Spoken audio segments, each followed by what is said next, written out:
যিনি ভিকটিম এই ক্ষেত্রে এই মামলায় তিনি কোনো পূর্ব পরিকল্পিতভাবে হয়তো ভিকটিম ছিলেন না। তিনি এবং তার শিশু সন্তানকে নিয়ে তার ভাসুরের বাসায় যাচ্ছিলেন। হঠাৎ করেই যে অপরাধী তাকে অ্যাসিড নিক্ষেপ করে এবং তার গলার থাকা চেনটা ছিনতাই করে। এই যে ব্যাটারি চালিত রিক্সাগুলো আছে সেইখান থেকে যে সেখানে ব্যাটারিতে যে অ্যাসিডটা ব্যবহার করা হয় সেই অ্যাসিড সে সংগ্রহ করে এখানে যারা অন্য কেউ যদি জড়িত থাকে অ্যাসিড ক্রয় বিক্রয়ের সাথে, সেটাও আমরা তদন্ত করে দেখে তাদেরকে আইনের আওতায় নিয়ে আসবো। তো আমরা যেটা তার কাছ থেকে প্রাথমিক জিজ্ঞাসাবাদে জানতে পারি, সে মূলত অর্থের লোভে এই চেনটা ছিনতাই করে কিছু অর্থ উপার্জন পাবে সেই লোভেই এটা করেছিল। এখন তাকে জিজ্ঞাসাবাদ করে হয়তো আরও বিস্তারিত তথ্য পাওয়া যাবে।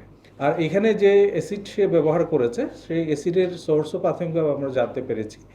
এই যে ব্যাটারি চালিত রিক্সাগুলো আছে সেইখান থেকে যে সেখানে ব্যাটারিতে যে অ্যাসিডটা ব্যবহার করা হয় সেই অ্যাসিড সে সংগ্রহ করে এবং সেই অ্যাসিড নিক্ষেপের মাধ্যমে যে ভিকটিমকে অপ্রস্তুত অবস্থায় রেখে তার গলার থেকে সে চেনটা ছিনতাই করে।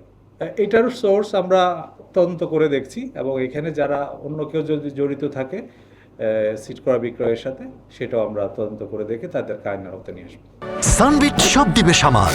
সানবিট ম্যাজিক প্রেস ডিশওয়াশিং এর মাথা ঘোরানো সলিউশন।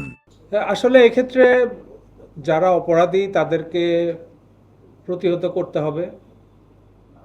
যিনি ভিকটিম এই ক্ষেত্রে এই মামলায় তিনি কোনো পূর্ব পরিকল্পিতভাবে হয়তো ভিকটিম ছিলেন না। তিনি এবং তার শিশু সন্তানকে নিয়ে তার ভাসুরের বাসায় যাচ্ছিলেন। হঠাৎ করেই যে অপরাধী তাকে অ্যাসিড নিক্ষেপ করে এবং তার গলার থাকা চেনটা ছিনতাই করে। এক্ষেত্রে আমরা যেটা বলবো, যারা এসব নিয়ে ডিল করে তারা যেন সাবধানে ডিল করেন এবং কোনো অপরিচিত বা অপ্রয়োজনে কারোকে কোনো অ্যাসিড যেন কারো হাতে না যায় সে ব্যাপারে যেন সবাই সচেতন থাকেন। এটা অবশ্যই আমরা আইনের আওতায় যারা এসব কাজের সাথে জড়িত আছে তাদেরকে আইনের আওতায় আনা হবে।